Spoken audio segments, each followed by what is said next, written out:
வாக்யஜ்ஞேன கல்பதாம். யஜந்தே சாத்விகா தேவான்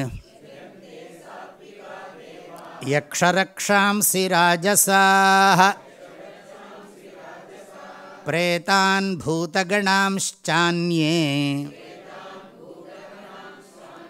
யஜந்தே தாமசா ஜனாः.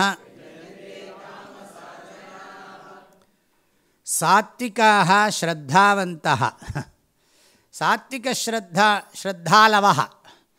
சாத்விக ஸ்ரத்தை உடையவர்கள் என்ன பண்ணுகிறார்கள்? தேவானு யஜந்தே. இந்திரன், விஷ்ணு, இந்த மாதிரி தேவர்கள் சாத்விக தேவர்களை பூஜை பண்ணுகிறார்கள். அதுலேயே சத்துவத்தில் சத்துவம், சத்துவத்தில் ரஜஸ், சத்துவத்தில் தமசெல்லாம் இருக்குது. எல்லாம் முடிக்க முடியாது. அதில் தேவர்களை பூஜிக்கிறார்கள். அமைதியை கொடுக்கக்கூடிய தேவர்களை பூஜிக்கிறார்கள். ராஜசாக பணத்துக்காக குபேரன் இவங்களெல்லாம் பூஜை பண்ணுவான். யக்ஷரக்ஷாம்சி ராஜசாக குபேராய வைஸ்ரவணாய அப்படி சொல்லி யக்ஷரக்ஷாம்சி ராஜசாக. ரஜோகுணத்தில் ரஜோகுண ஸ்ரத்தை உடையவர்கள் யக்ஷர்களையும் ராட்சசர்களையும் பூஜை பண்ணுவார்கள். மெட்டீரியலிஸ்டிக். அதில் மெட்டீரியல் என்னென்ன, இவனுக்கு மெட்டீரியலிசத்துக்காக பூஜை பண்ணுறோம். இவன் ஞானத்துக்காக சித்தசுத்திக்காக பூஜை பண்ணுறவன் சாத்விகன்.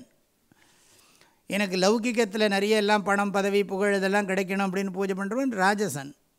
இன்னொருத்தர் இருக்கான், எல்லோரும் நாசமாக போகணும் அப்படின்னு பூஜை பண்ணுறவன். இவன் என்ன பண்ணுவான்? ராத்திரி சுடுகாட்டில் போய் காளிக்கு பூஜை பண்ணுவான், கல் வச்சு பூஜை பண்ணுவான். அதுதான் சொல்கிறார். தாமசாக ஜனாக பிரேதானு பூதகணாம்ச்ச யஜந்தே. அந்நே தாமசா ஜனாக. மற்றும் தாமச ஜனங்கள், தாமச ஸ்ரத்தை அதெல்லாம் நம்புகிறவன்.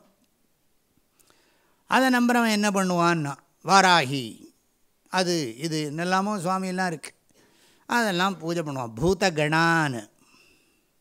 பூதகணன்னா அந்த பூதகணங்களையும் பிரேதான் பிரேதங்களையும் பிரேதத்தில் இருக்கிற சக்தியெல்லாம் எந்தையாக பூஜை பண்ணிகிட்டுருப்போம்.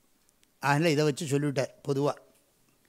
ஆக சாத்விக ஸ்ரத்தை அந்த மாதிரி குரூப்பில் பழகிறவன் பொறுத்திருக்கு. மதுரை வீரன் சாமி ஃபேமிலியில் பிறந்தா என்ன பண்ணுவோம்? மதுரை வீரன் சாமியை கும்பிடுற ஃபேமிலியில் ஒருத்தன் பிறந்து விட்டான். அப்போ என்ன பண்ணுவான்?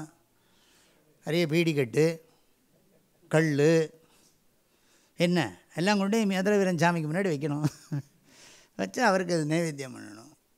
அந்த குரூப்பில் பிறந்திருக்கான். ஆனாலும் அனுகிரகம் இருந்து இந்த மாதிரி சத்சங்கம் மாறித்துன்னு வச்சுக்கோங்களேன், மாறிடுவான்.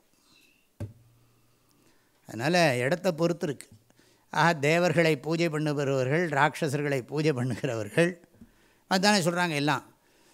பிசாச்சு ஓடட்டும், பிசாச்சு ஓடட்டும்னா பிசாச்சு வந்துடும்.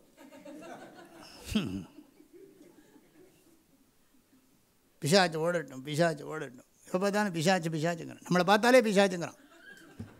பாரு பெரிய பிசாச்சு வருகிறது, ஐயோ இறைவா கடவுளே பிசாச்சை விரட்டி விடும் அப்படிமா,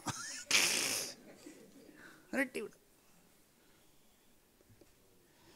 அது சொன்னால் பெரிய கதையாயிடும். ஆக பிசாச்சை பூஜை பண்ணுறது. நம்மளை பார்த்து பிசாச்சு பேய்ங்கிறான்.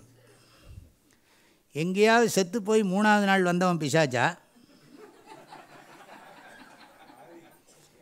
என்ன? நம்ம மதப்படி என்னது? செத்து போய் ஒருத்தன் 3ஆவது நாள் எழுந்தான்னா, ஐயோ 3 நாள் கழிச்சு எழுந்துட்டானா, ஐயோ அப்படி தானே சொல்லுவோம். நீ பிசாச்சை கும்பிட்றேன், நான் பிசாச்சை கும்பிட்றேனேப்பா, என்ன மாற்றி மாற்றி சொல்கிறேன். எங்கள் ஊரில் வந்து செத்து போய் 3 நாள் கழிச்சு ஒருத்தன் எழுந்தான்னா அவன் தான் பிசாச்சு. ஏதோ பிசாச்சு, யாரும் பக்கத்தில் போக மாட்டாங்க. 3 நாளாக எங்கேயோ காணாமல் போயிருந்து, மூச்சே இல்லை, திடீர்னு வந்து கொடுத்து